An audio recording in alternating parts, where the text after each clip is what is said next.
there you have it. Your political roundup stories and you being served. Let's tell you that today we saw it in Abuja. The federal government and the Academic Staff Union of University ASUU both never agree. But today it does look like they agreed on one thing and they signed to it. Well, the aim of that agreement is to improve the quality of university education system in Nigeria and that it can ensure stability of some sort. The new agreement replaces the 2009 pact that triggered several industrial actions over unresolved issues. The signing and unveiling of the agreement took place earlier at the Tertiary Education Trust Fund conference room in Maitama, Abuja. The ceremony was attended by several dignitaries, including the Minister of Education, Dr. Maruf Tunjalausa, and the Minister of State for Education, Professor Suwaiba Ahmed. ASUU President, Professor Chris Puwuna, says that despite the union's history with the federal government, it remains optimistic that things will be different this time around. Take a listen to Professor Puwuna.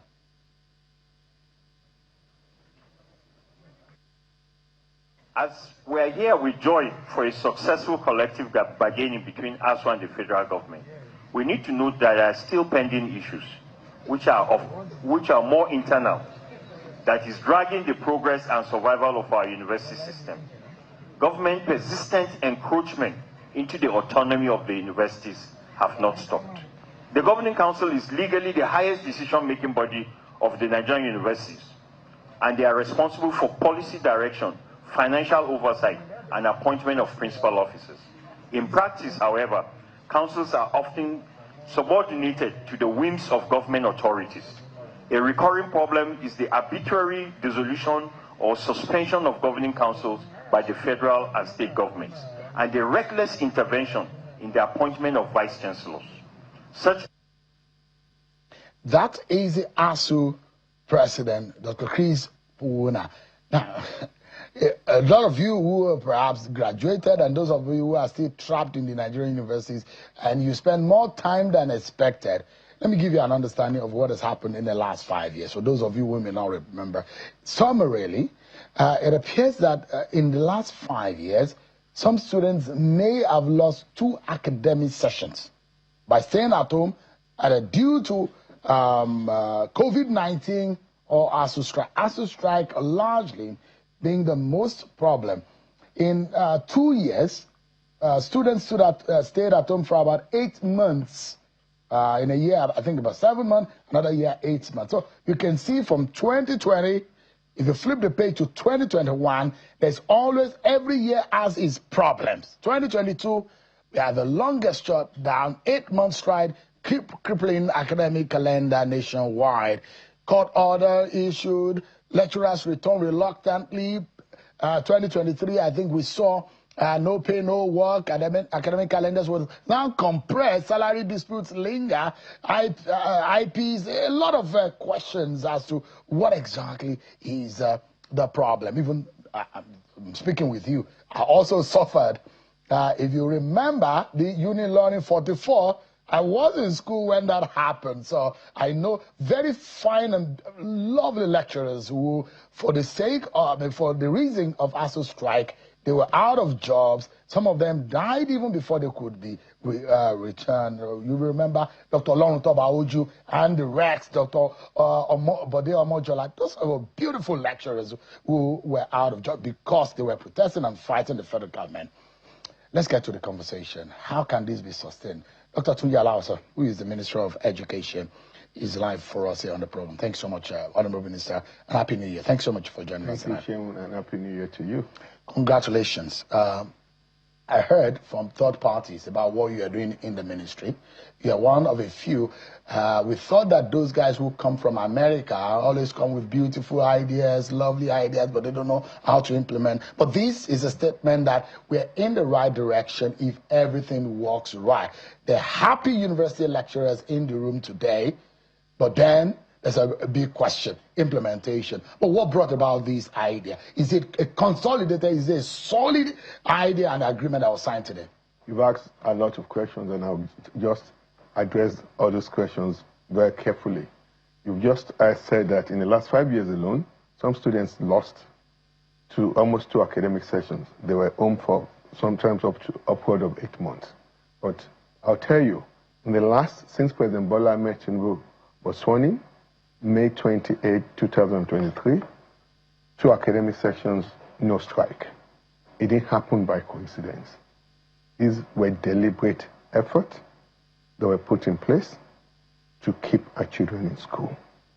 We have a president, the president of President Bola Ahmed Tinubu, that has fervent and benevolent belief in education as a bedrock of our society and any society.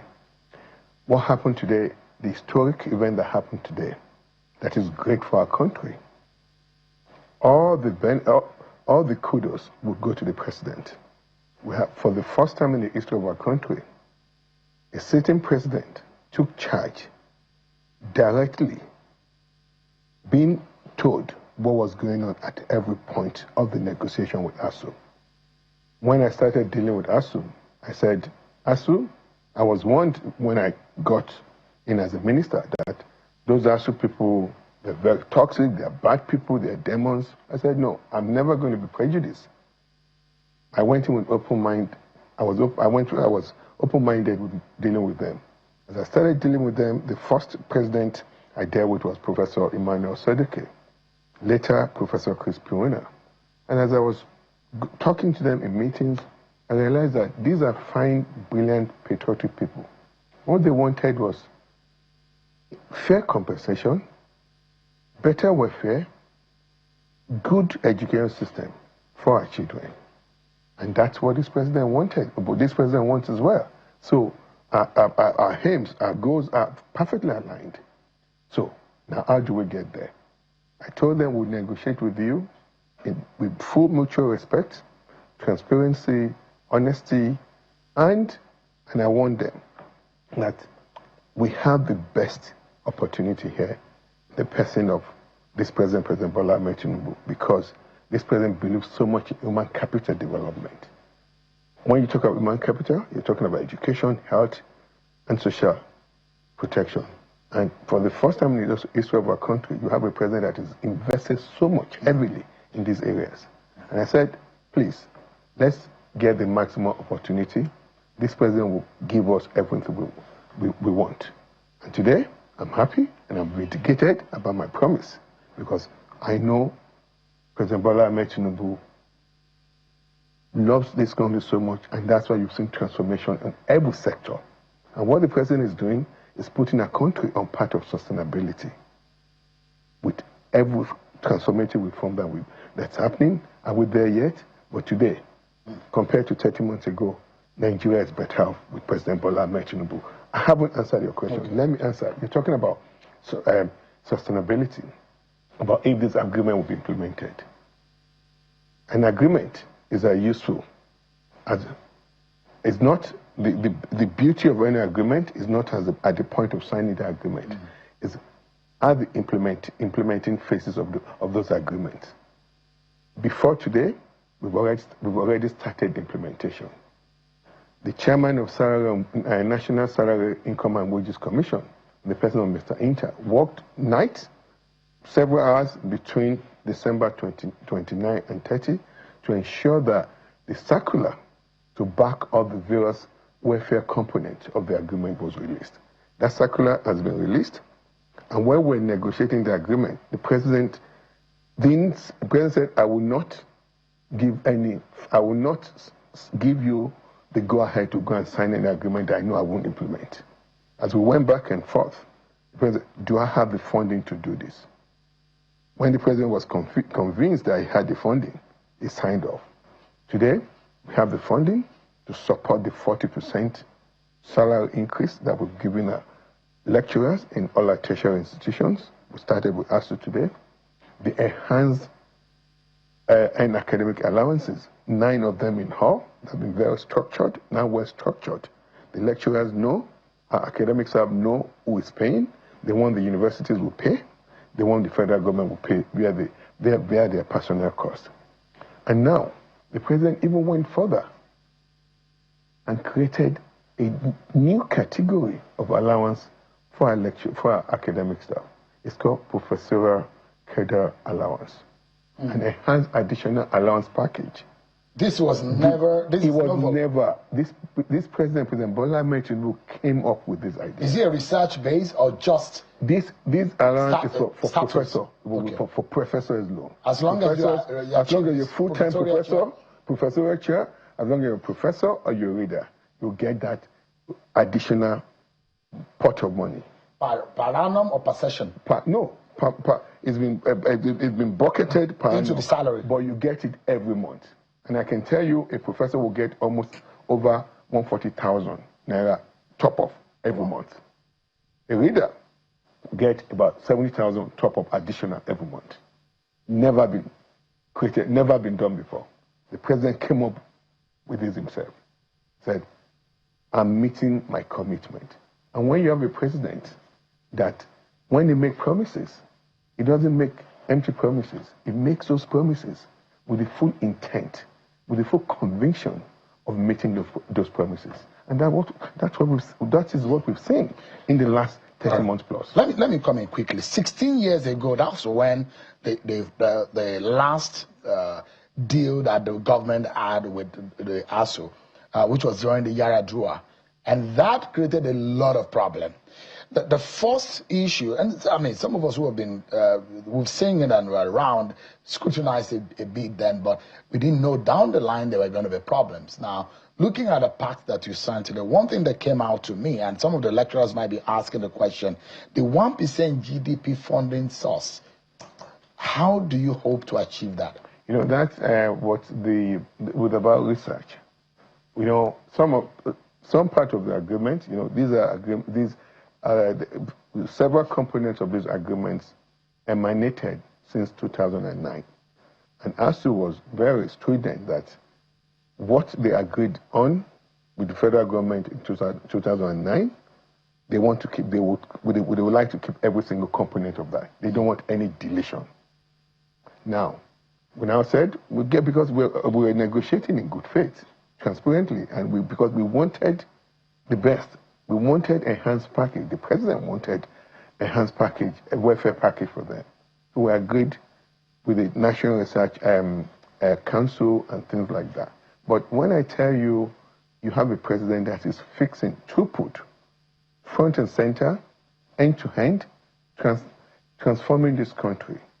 Even before we go to ASUU agreement, president has directed myself and Mrs. Adiza Bala Usman to find a way to develop a national research development fund to fund research. And president had looked for areas of mobilizing significant amount of money, not that will be out of the appropriation, to fund research. We're already working on that.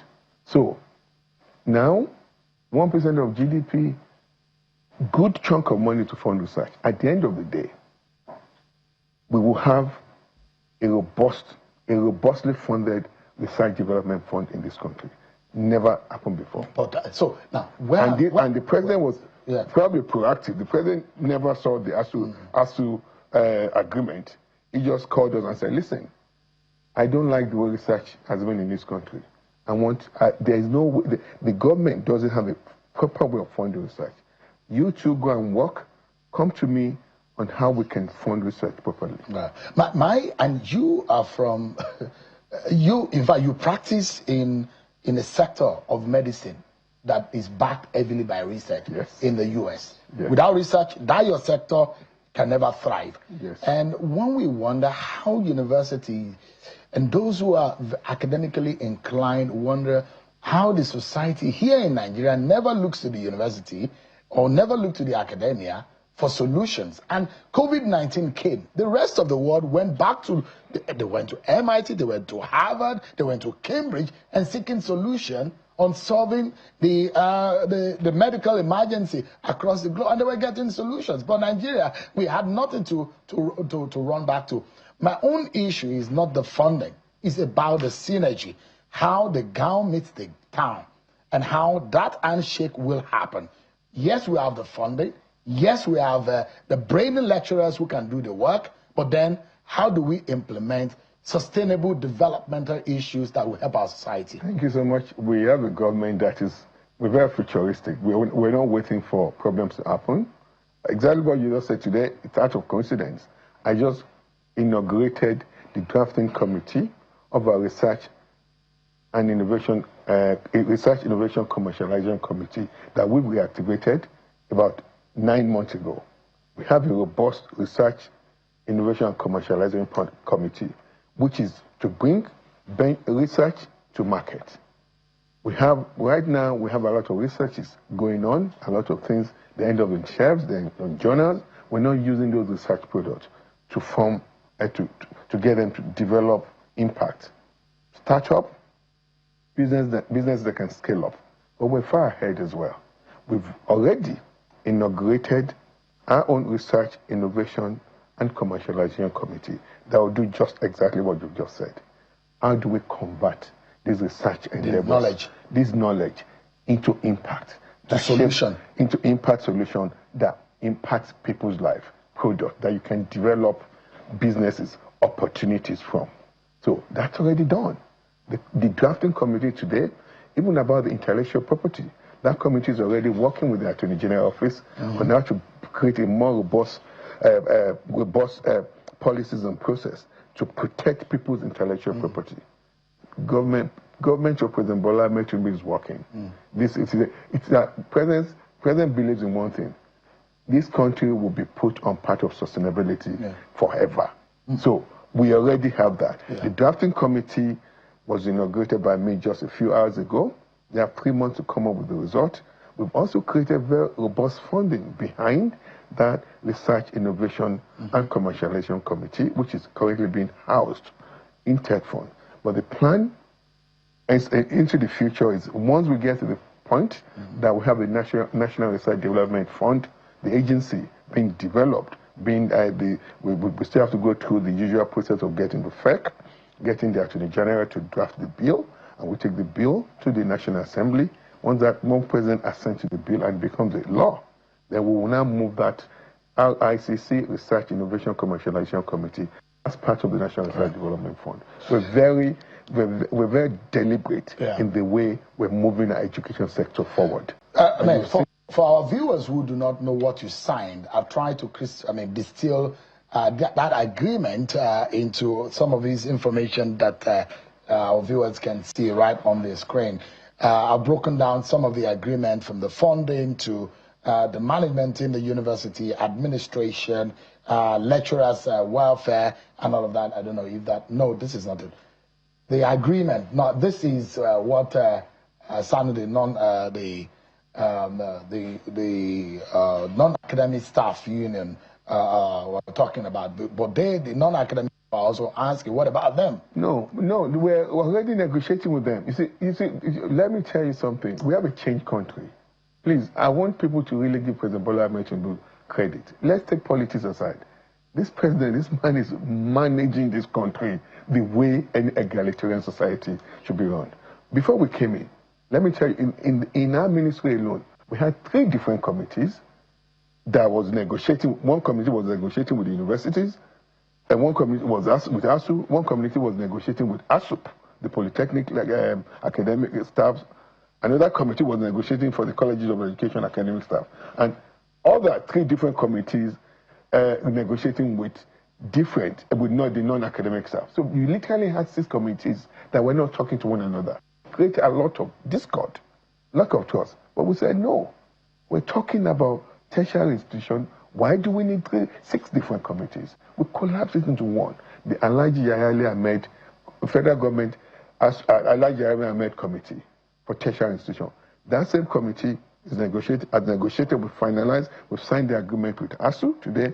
The committee is already working. They've been working with ASUU, the Polytechnic Academic Union, and the COESU, the Colleges of Education Academic Union. The same committee is working with SANU, NASU, and SANU-NASU. They are all talking. So everyone is going to get a fair deal. They will get a fair deal. Is it a period, an era that strike is gone forever? Strike, we are not going to receive strike again.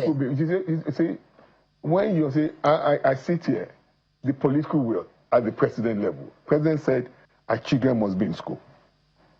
They must stay in school when they should be in school. So it's giving us all the political cover. But we'll do it in a way that we don't wreck the financial stability of a country, and in a mutually respectful way that we know both parties will not get everything they want. But I can assure you today, we've done ASUU Polytechnic will be done, academic staff will be finalized, the non-academic staff will be finalized as well. Everybody will get a reasonably good deal. But we can't fix 20 years, 30 years of decade, 20 years problem in 2.5 years. But we've started well, and what we've also done, we've deliberately put in the agreement that this agreement will be opened up for renegotiation every 3 years. Yeah. So that's the sustainability, and we've also put that either party could open it up. I'll use reference for the ASUU. 6 months before the end of the agreement, ASUU could trigger open discussion. Even the government can trigger discussion and say, we believe we want to do more for you. Part of what we have, the lecturers who will accuse federal government of interference and indiscriminate appointment of administration of some of these universities. They talk about unpicking pro-chancellors and indiscriminate. These are some of the things. And part of the agreement that you sign is no victimization of lecturers. And this all goes on into part of the agitation of the lecturers. Are you making the assurance and telling Nigerians tonight that all of those fears are going to be allayed? I can tell you unequivocally, there will not be any victimization of anybody. And if you look at some of the things the ASUU President, Professor Piwona, talked about interference in appointment of vice chancellors, not federal vice chancellors. He mentioned state. We do not interfere with appointment of vice chancellors. The councils of the universities are independent, and they're running their universities very well, robustly, though there might be issues here and there with the pro-chancellors and the vice chancellors. But in the last several months, we've resolved all those. There's so much peace and harmony in our tertiary institutions now. Part of there's what stability. And you can go to the campus, go to various campuses now, and they're happy. This president has changed the state, the chaotic situation that existed before. We now have peace, tranquility, and stability in our tertiary institutions. My final questions for you, part of what you agreed today, 40% salary increase in terms of welfare, pension upgrade for professors to earn retirement pension equal to their last annual salary at the age of 70, dedicated federal allocations for research, libraries, laboratories, equipment, staff development.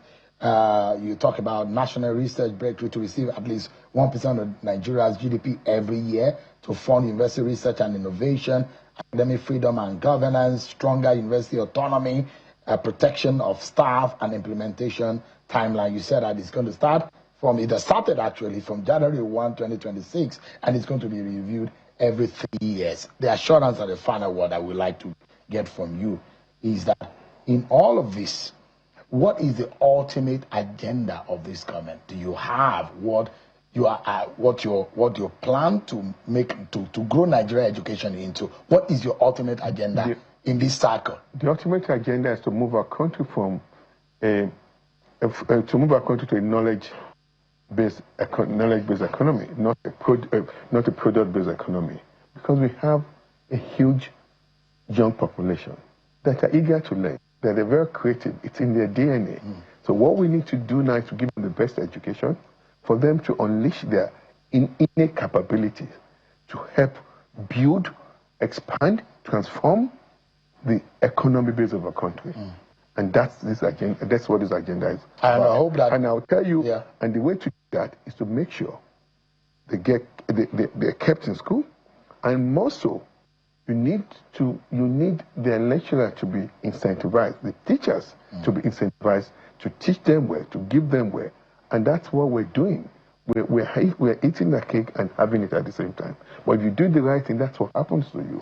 We've enhanced the package, the welfare package of academic lecture for academicians, for them to deliver. We've given them and we're creating the environment that they need to thrive, research, support them. And the classrooms also. And then the dilapidated classrooms, no chairs, no table, no lockers. No, that's not happening again. Last year, the entire direct intervention of TED Fund the tertiary institutions were mandated to use those funds with their right intervention to do 5 things: rehabilitate, rehab all their classrooms, engineering workshops, technology workshops, faculty offices, and student hostels. So, in the next several months, you go to tertiary institutions. They're going to wear. That's it. Nigerians need to start check them, taking pictures, and ensuring that this is happening. And we also spent almost 160 billion to improve, modernize 18 medical schools within the 6 geopolitical zones. And what we're doing in this 2026 spending cycle, we're focusing now on engineering and technology school. We rehabilitate every single federal university technology, their workshops, the fund, over 100 billion will be spent to rehabilitate those engineering and technology workshops, build new ones where applicable, and purchase modern day equipment. We're delivering. We want to go back to what existed 50, 60 years ago for our institution to deliver the highest quality of education to our citizens. And that's what we're doing. Yeah, Nigerians should keep tabs. Some of the things that the minister has said tonight, let's keep watching and let's keep hoping. Let's be on the positive side, because when there's a trust deficit, when we've seen past years dilapidation and decadence in our education system, and when new things are happening, we will watch carefully. But thank you so much, Dr. Tunji Alausa. Congratulations on the milestone today. But you know what some of your guys say in the ministry, that you are highly impatient. You want everything to be done now. In the ministry, that you are highly impatient. You want everything to be done now. all of your American ideas, you want it to be done now. Well, I wish you the very best. Not the easiest thing to do, but keep at it. Thanks so much, Dr. Tunji Alausa, Minister of Education. Thank you, Sean, for having me. Thank you. I appreciate it.